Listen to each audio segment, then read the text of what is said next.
मुद्द्यावर आता मुख्यमंत्र्यांचं देखील वक्तव्य समोर आलंय। सावरकरांचा विरोध आम्हाला मान्य नाही असं मुख्यमंत्र्यांनी म्हटलंय। अजित पवारांनी कधी विरोध केला नाही असं देखील फडणवीस म्हणाले। फक्त पालिकेच्या प्रश्नांवर बोलणार, अजित पवारांनी सावरकरांच्या प्रश्नावर बोलणं टाळलेलं आहे। याविषयी त्यांना जेव्हा प्रसारमाध्यमांनी विचारलं त्यावेळेस त्यांनी अक्षरशः बोलणं टाळलेलं आहे।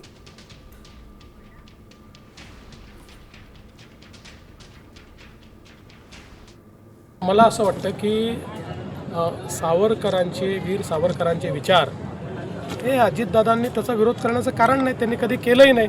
म्हणजे मला माहिती नाही त्यांनी केलं असेल तर, आजपर्यंत तरी मी बघितलं नाही।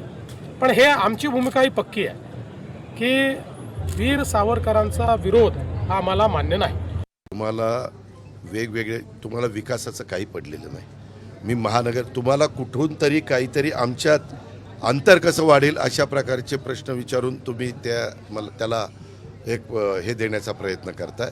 मला आत्ता फक्त महानगरपालिका, मी ज्या महानगरपालिकेमध्ये जाईल त्याचबद्दल मी प्रश्नाचं उत्तर देईन। इतर तुम्ही प्रश्न विचारले तर त्याला नो कॉमेंट्स।